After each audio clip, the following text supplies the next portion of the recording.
Assalamualaikum. Waalaikumsalam, Bu.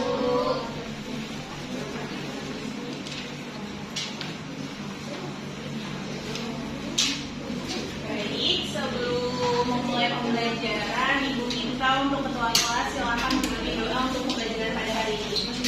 Baik, teman-teman, alangkah baiknya kita mulai pembelajaran kita hari ini. Kita awali dengan doa jawaban dengan dimulai dengan percaya kita masing-masing. Berdoa dimulai. Doa selesai. Baik, terima kasih untuk ketua kelas yang sudah membantu menyiapkan pembelajaran pada hari ini. Ibu minta tolong untuk Aul ya, untuk mengatur PPP pada hari ini. Baik, sebelum memulai pembelajaran, alangkah baiknya untuk kalian semua silakan dicek kolom meja bangkunya, kalau misalkan ada sampah, kanan kirinya silakan dibuang agar pembelajaran kita hari ini terlihat kondusif dan nyaman. Baik, Sudah ya? Sudah belum? Sudah, Bu. Sudah ya? Baik. Untuk absensi pada hari ini siapa yang nggak masuk? Nihil. Alhamdulillah nihil ya. Mengingat pada musim hari ini itu udah lagi musim hujan, jadi Ibu ingatkan untuk kalian tetap semangat belajar, tetap punya motivasi yang tinggi, tetap masuk untuk sehingga tidak ada absen yang izin ataupun sakit. Baik, Bu. Baik, langsung saja kita mulai pembelajaran pada hari ini. Hari ini adalah pertemuan ke-8, mengingat pertemuan minggu depan itu sudah memasuki pertemuan 9.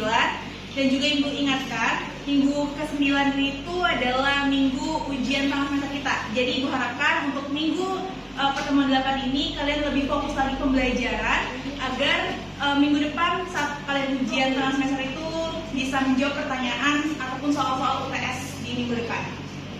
Baik, Bu.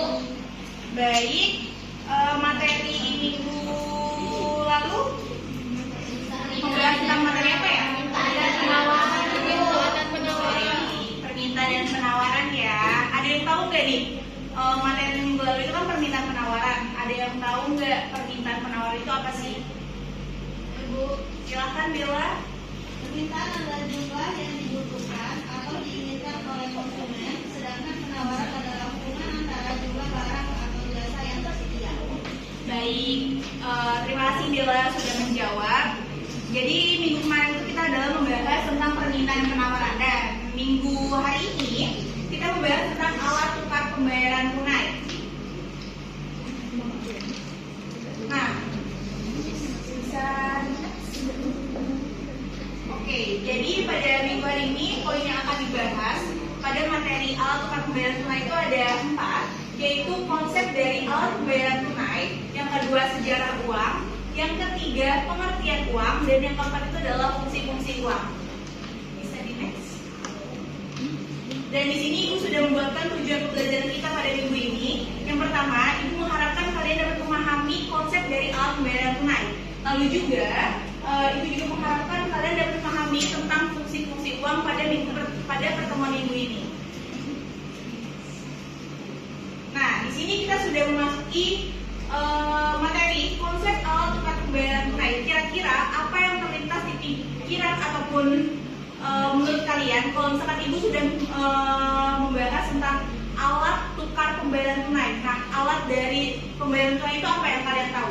Uang ya. Oke.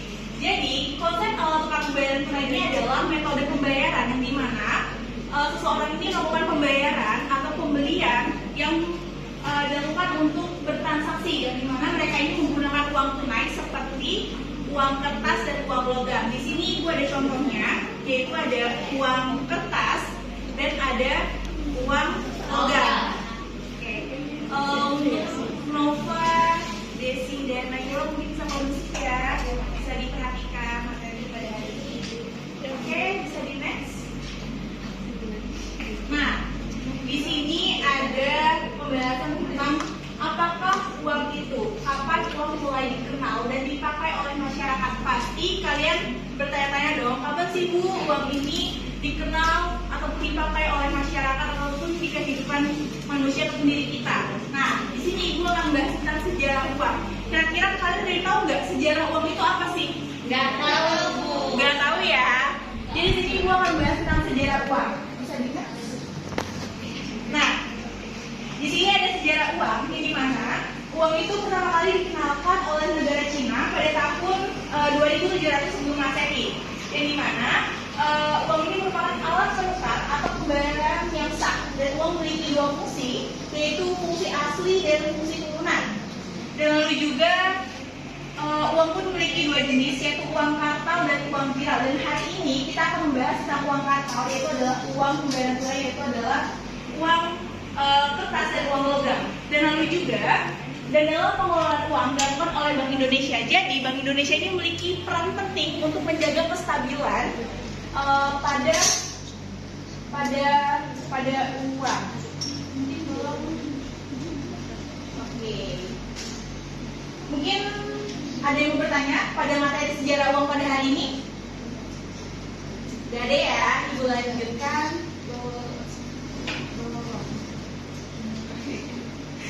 Oke, baik. Selanjutnya ini akan bahas tentang pengertian uang. Kira-kira Ibu mau bertanya sama Yova. Yova tahu nggak pengertian uang itu apa? Baik Bu, jadi kalau dari pendapat saya, uang itu sesuatu yang biasanya digunakan dan diterima secara umum sebagai alat penukar yang berfungsi sebagai alat tukar menukar atau pembayaran sah dalam kegiatan perekonomian. Oke, baik. Terima kasih Yova. Nah, bisa di next?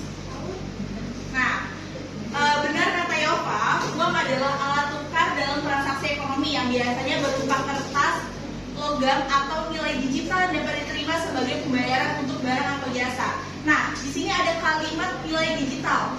Kira-kira kalian ada yang tahu nggak nilai digital yang dimaksud itu seperti apa? E-money, Bu. E-money, terus apa lagi? Kris dan banking, benar.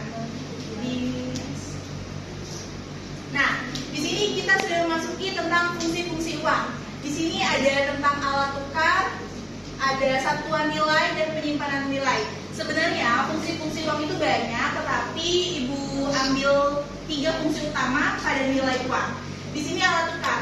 Nah, maksudnya itu apa sih Bu? Alat tukar itu, jadi uang itu merupakan sebagai alat tukar kita untuk melakukan pembayaran atau penukaran dengan barang atau jasa.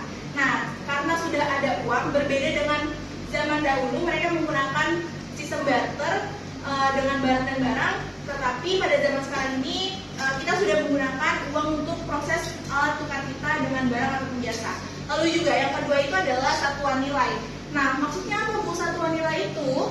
Jadi satuan nilai itu adalah uang ini bisa diukur dan juga bisa dihitung. Nah, maksudnya apa yang diukur?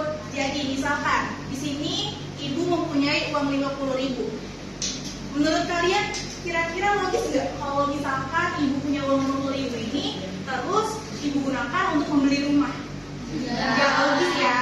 Nah, jadi Ibu bisa gunakan uang 50.000 ini untuk transportasi Ibu, terus juga untuk makan Ibu, ataupun kalian misalkan untuk jajan ataupun dan hal lainnya.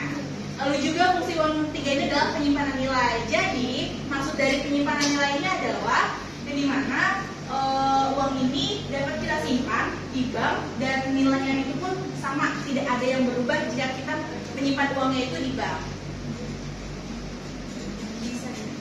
Nah, mungkin itu materi dari Ibu. Kira-kira ada yang bisa bantu Ibu nggak untuk materi hari ini mengulas kembali fungsi uang itu seperti apa? Mungkin Septina? Oke, uang itu berfungsi sebagai alat tukar yang berarti uang digunakan sebagai alat untuk membeli atau menjual suatu barang maupun jasa. Selain itu, satuan nilai yaitu berfungsi sebagai alat untuk menunjukkan misalnya nilai suatu barang dengan satuan uang menjadi lebih mudah dan praktis. Dan yang terakhir itu penyimpanan nilai. Uang berfungsi sebagai alat penyimpanan nilai karena dapat disimpan untuk digunakan pada masa yang akan datang. Oke, baik. Terima kasih Septina. Bisa beri tepuk tangan untuk Septina. Oke, baik. Mungkin itu saja pembahasan pada hari ini. mengingat waktu kita sudah digantikan nanti ya kepada pembelajaran yang selanjutnya. Ibu ada tugas di classroom, silahkan kalian bisa ngecek tugasnya, dikumpulkan minggu depan. Mungkin itu saja. Ada yang ingin bertanya? Gak ada ya. Ibu harapkan kalian sudah dapat memahami pada pembelajaran pertemuan minggu ini. Jangan lupa minggu depan kita sudah mulai UTS, silahkan belajar dan semangat. Mungkin itu saja Ibu cukupkan, kurang lebihnya mohon maaf. Wassalamualaikum warahmatullahi wabarakatuh. Waalaikumsalam.